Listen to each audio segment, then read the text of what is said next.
Hello, flamingos, and welcome to Disrupting Obesity.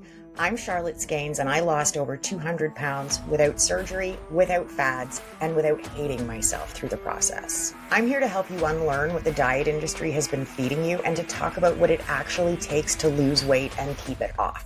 I want to help you make real mindset shifts and start to build trust with yourself again, all while giving you the tools that you'll need to do it, but without losing yourself or your mind in the process. It might be Monday, but we're not starting over. So brace yourself, Gladys, and let's get into it.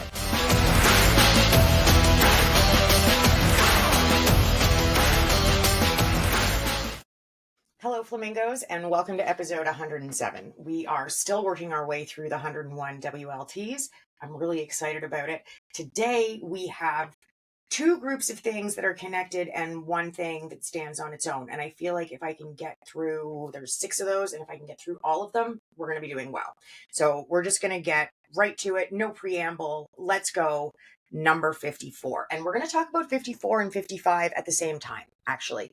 Not just because I have a hard time talking about them separately, even though they're very different concepts, but they're closely intertwined and a lot of people conflate them. So we're going to talk about 54 and 55 at the same time. 54, you have to be present with your food. 55, you have to be mindful with your food. And they might, on the surface, you're like, aren't you just saying the same thing twice? No, I'm definitely not just saying the same thing twice. I'm saying two very, very different things, and I mean them and apply them in my program. And just with everything that I teach, I apply them in very, very different ways. So today we're going to totally unpack them, although I'm pretty sure that we've done episodes on this before. I know I talk about this a fair bit, but we're going to talk about them together today.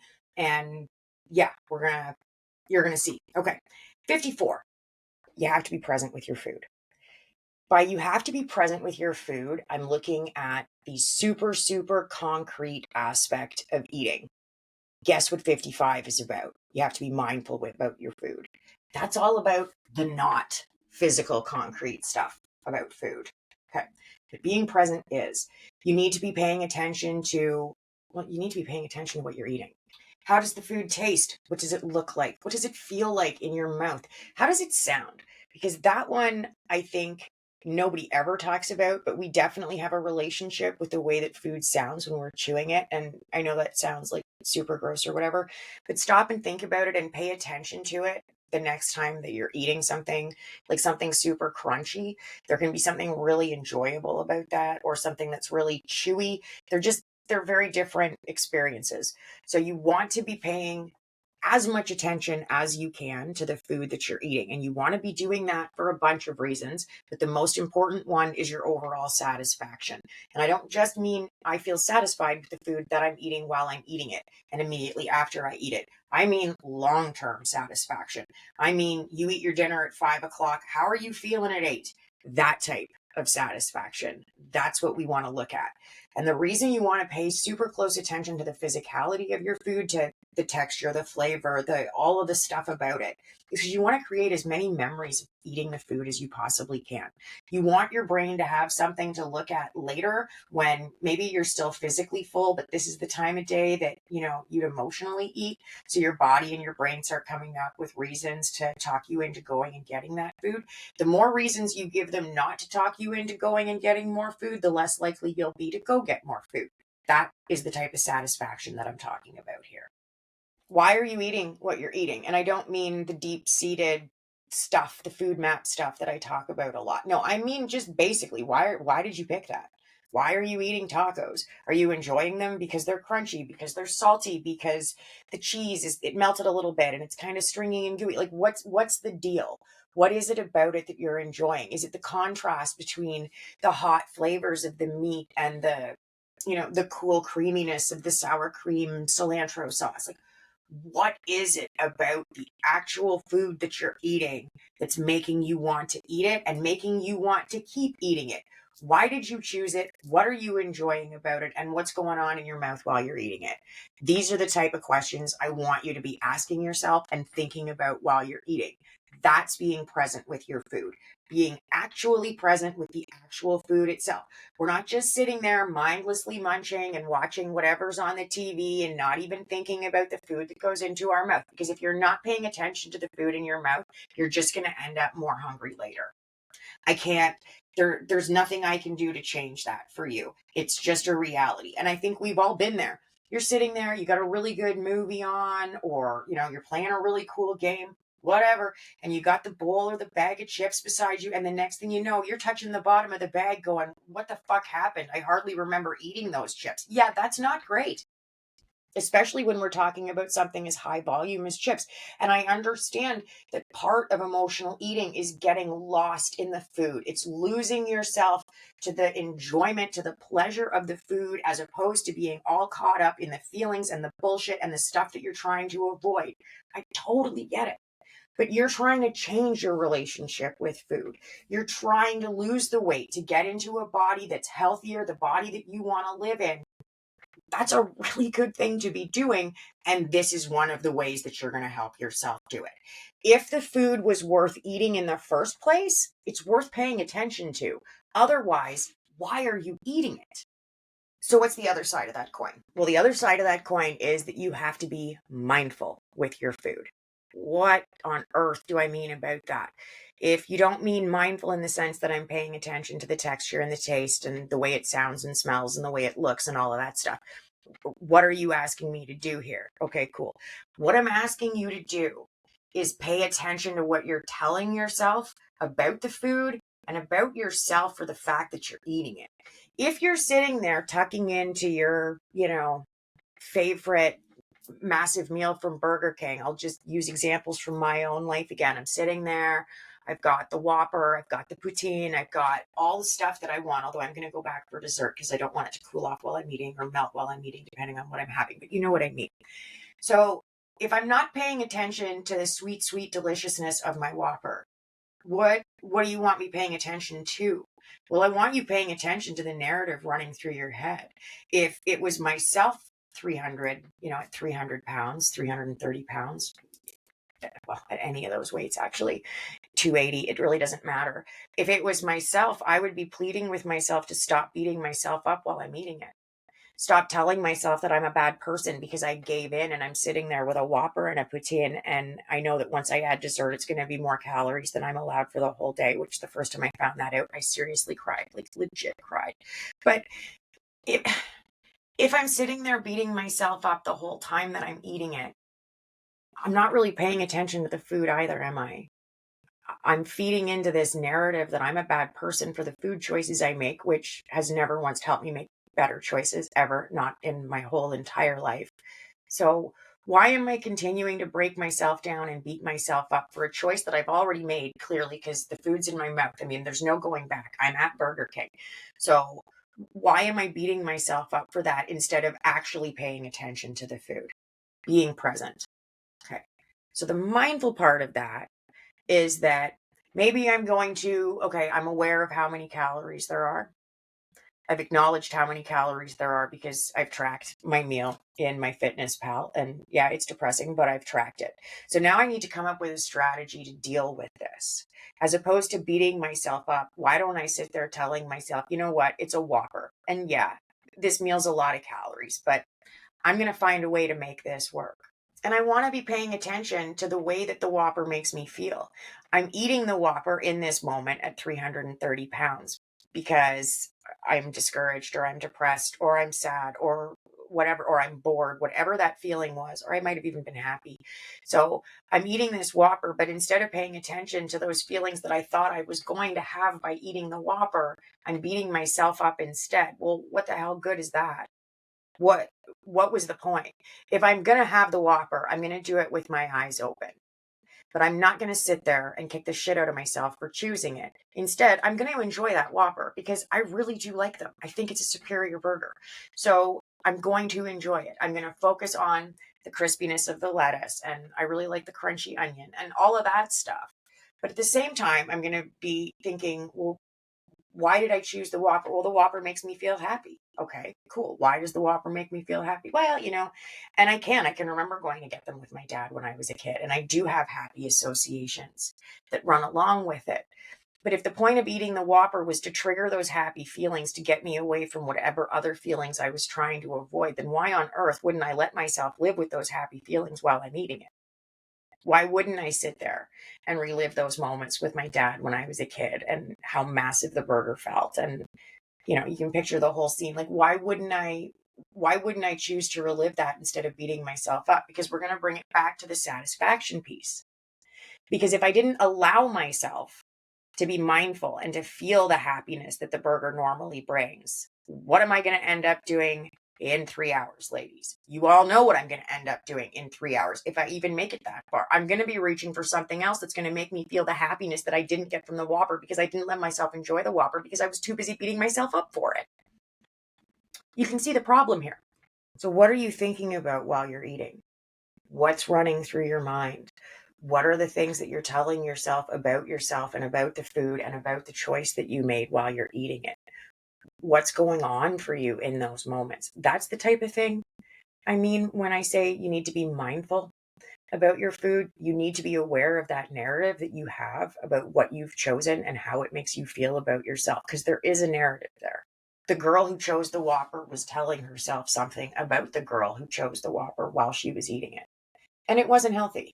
And it wasn't doing anything to fix my relationship with the Whopper. And I need you to understand it's not about the burger. You could swap literally any food into that story. That just happens to be my story.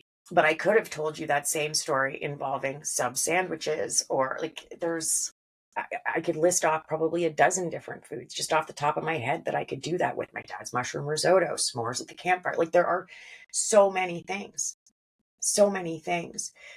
But learning to control those thoughts and to be aware of those thoughts and how they made me feel. Because a lot of the time it was running right headlong in to the way that I wanted to feel and the way that it was supposed to make me feel. So in a lot of ways, the food, but again, it's not about the Whopper, but the food was kind of letting me down because I wasn't letting myself have it, because I was so caught in that guilt and shame spiral that I couldn't even enjoy the food that was supposed to make me feel happy because I wouldn't let myself feel happy. So I end up chasing happy with something else. This isn't a way forward. The way forward is taking a look at those thoughts and taking a look at that narrative and going, what are the bigger ramifications here for my relationship with food? And I know that probably seems really pie in the sky and kind of insurmountable right now, but like everything else that I've asked you to do, it's small incremental changes. And it really does start with just becoming aware of it. What am I thinking about while I'm eating this Whopper? And if I'm not thinking about anything because I'm too busy flicking on the TV or flipping through videos on Facebook, then I'm not doing myself any favors here. I'm defeating the whole purpose of getting the Whopper. So being present with your food and being mindful with your food involves putting a safety net in place that you're going to have boundaries that allow you to do that. That means you're not going to eat while you're driving. You're not going to eat basically while you're doing anything other than eat. Because unless you're paying attention to the food that you're eating, why are you eating it? And please, I'm not talking about work time and things like that, because I understand that this is very relative and everybody has different wares that they eat in. But even if, you're eating on the job, you can still choose to pay attention to the food rather than pay attention to your phone. You can block off the amount of time it's going to take for you to eat it. And if you're not willing to do that, I have to ask, how committed are you to changing your relationship with food? Because this isn't something I'm asking for forever. It's something I'm asking for now as a first step to understanding and as a first step towards changing your relationship with food.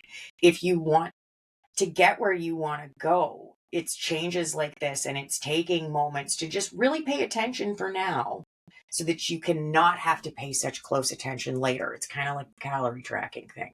You have to get really good at it for now so that eventually it's something that you can walk away from. Present and mindful eating is like that too.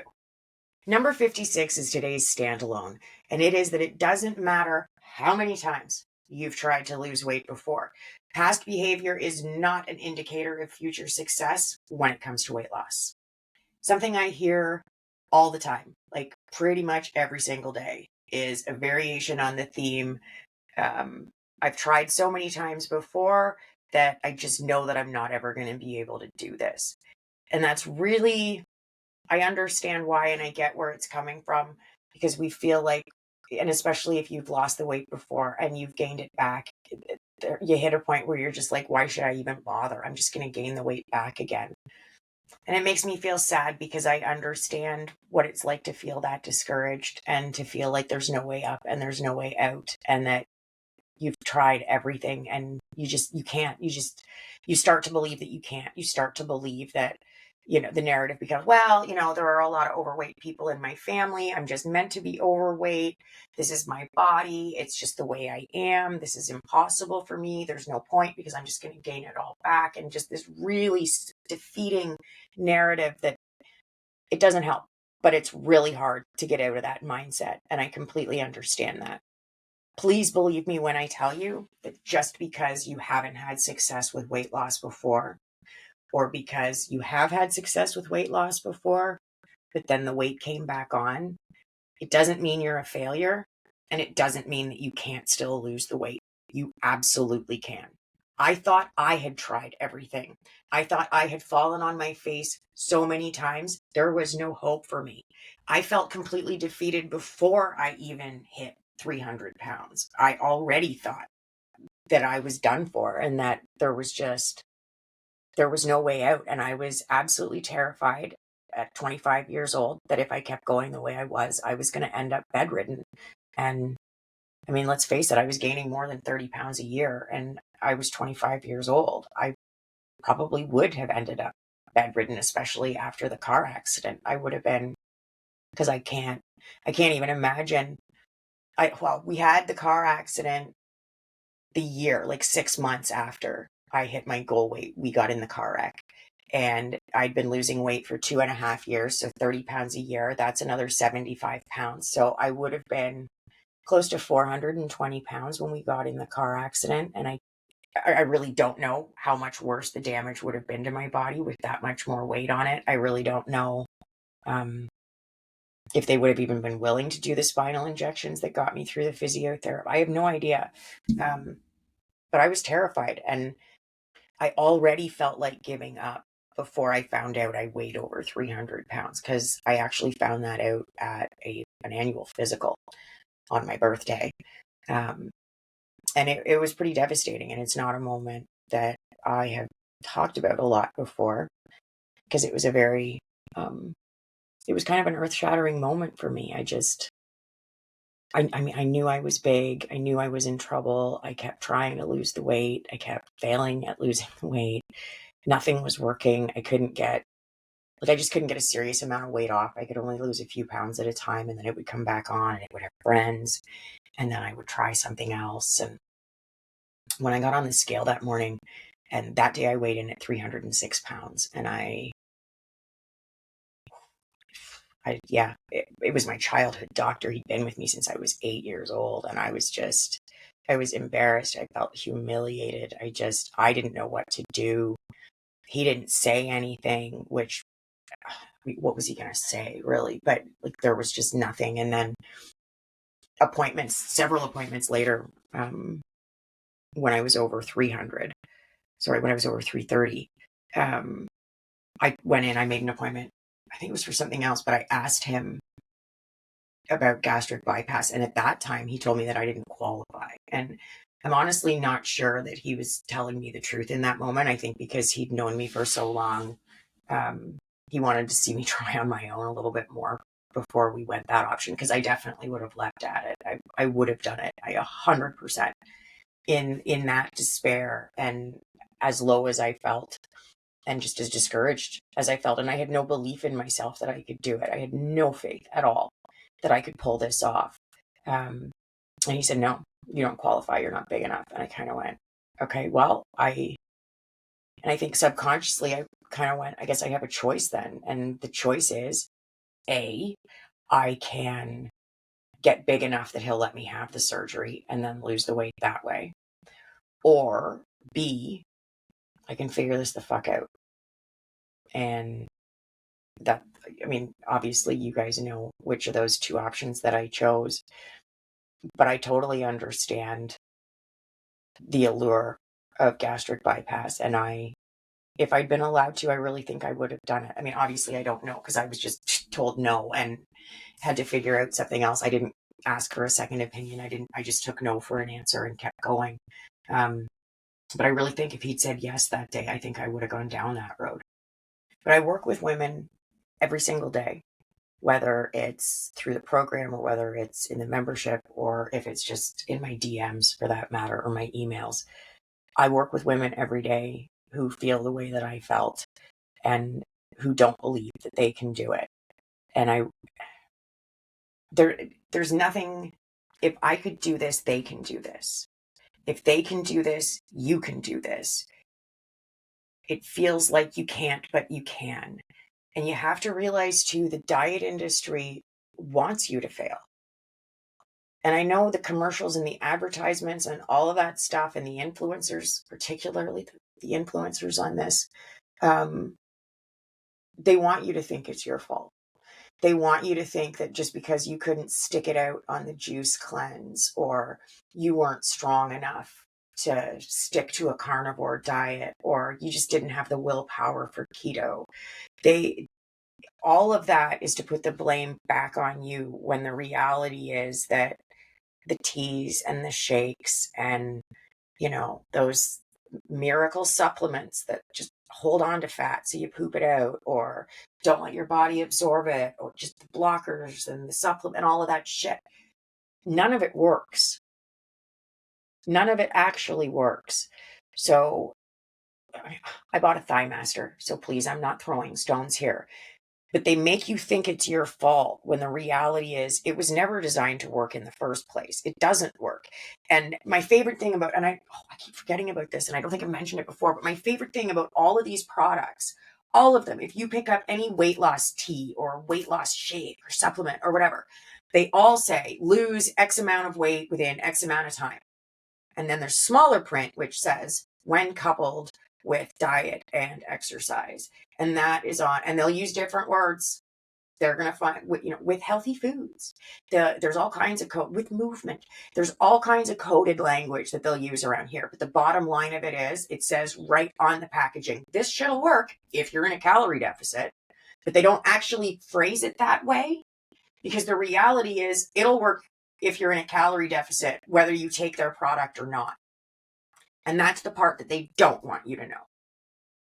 Because they're selling something. Because it's a multi-billion-dollar industry that is setting you up to fail. If there was a product that worked and millions of people lost all of their weight and kept it off, these companies would be in huge trouble. Huge trouble. How is it even remotely logical for them to come up with a tea that works? Because then they won't have anybody to sell tea to. It doesn't make sense. But if they blame you, the best part is that if the magical bracelet they sold you to lose weight doesn't work and they convince you that it's your fault, that there's something wrong with you that didn't make it work, you're going to continue to rely on them because they've broken your trust with yourself. I'm asking you to try and trust yourself again. Let's work together and let's build that trust back because that's what you actually need. Not the magical bracelet, not the shakes or, the detox, whatever. None of that. That's not what you need. The greatest byproduct for the diet industry of the fad failure rate is what it does to our self-esteem and how much more reliant it makes us on them. When the reality is the answer was always with you. You don't need their stuff. You just need yourself. You absolutely have what it takes to lose the weight, no matter how many times you have tried to do this before. You 100% can do this, even if you don't think you can. You just need to be pointed in the right direction and you need to build some different skill sets. That's kind of it. You didn't fail. They did. You're not broken. We just need to do some work on your relationship with food. Okay, so here's the thing. I'm realizing now that I have told you a horrible lie. because we started this out and I told you we were going to do 2 groups, and then there was going to be this standalone thing. And then I got distracted by the standalone thing and told some stories that I wasn't anticipating telling, frankly, ever. And here we are. So, because there's no way I can get through the next 3 things because they're all together, and there's just no way I can get through all of them in this episode. So we will be back and we will cover those 3 things on episode 108. I'm sorry that I got sidetracked, but it's my podcast and I can put out as many episodes as I want now. So I'm actually thinking that we're going to start putting these out, maybe 2 a week. I probably shouldn't have said that out loud, but I did. So here we are. But I'm seriously thinking about going to 2 a week. And the first thing I'm thinking about doing is sticking to our regular Mondays with this type of episode. But I'm wondering about starting doing an Ask Whatever Wednesday. So if you guys have any thoughts on that, if that's something that you'd be interested in listening to or interested in sending questions in for, which you guys know you can send me questions anytime. If you think that you'd enjoy that, just let me know because I'd love to hear your feedback. Thank you for listening and thank you for doing the work. This isn't easy, but you're still here and that counts. It matters. You're showing up. If you've subscribed, shared, or left a review, thank you. It really does help more than you know, and it also makes it easier for other women to find this podcast so they feel a little less alone on their journey. If you want more support, resources, or info on the program or the membership, check out disruptingobesity.com or come see what I'm up to over on Instagram. You know where to find me. Come tell me how I can be helpful. And in the meantime, keep trying, keep tracking, don't be intimidated, and don't give up. You totally got this.